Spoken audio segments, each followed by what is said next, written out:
Remember the Venezuelan national TikToker telling migrants to invade U.S. homes? Well, thanks to that stupid video, he blew his cover, and the feds are now looking for him. He's a fugitive on the run after fleeing ICE custody in 2022, and his TikTok video bragging about all the free stuff he gets being an illegal led officials to believe he's living in Ohio.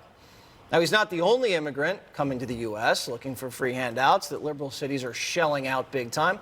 New York City beginning to hand out prepaid debit cards with up to $350 a week to migrants. Mayor Eric Adams insists the cash isn't luring anybody here. No, it sends a mixed message when it's distorted.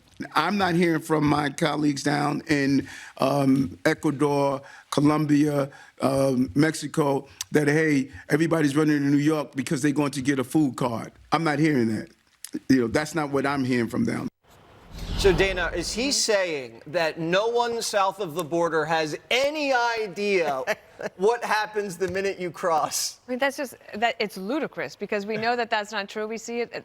We know about all the Facebook posts. Then they show Bill Maloogian and Griff Jenkins when they're down at the border. They'll come across. How'd you find out? Oh, the cartel sent me this Facebook post, or I saw it on Snapchat. I have it on TikTok. That's how they figured this all out.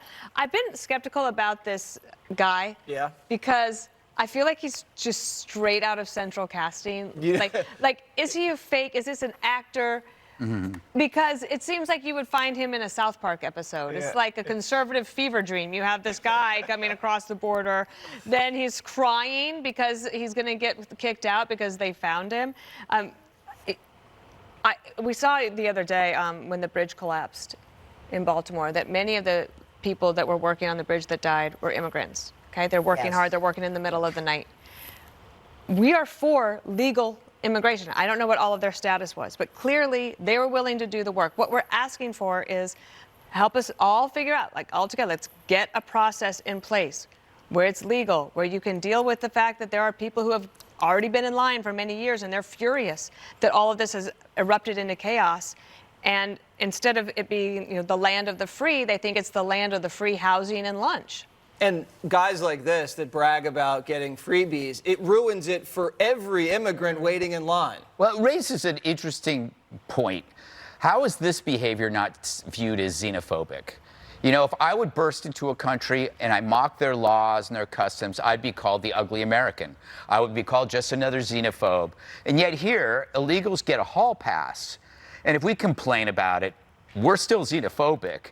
But xenophobia right now is coming from outside the house. The refusal by so many people to integrate and assimilate, and they're encouraged not to assimilate. That's not only xenophobic, it's also an attack on the basis for our survival.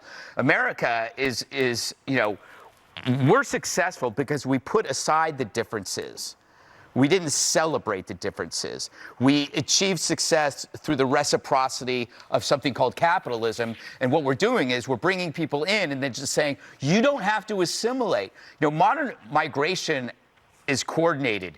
People are told where to enter. They're given tech assistance and money and how to exploit the asylum loopholes. And then when they get here, they get cards.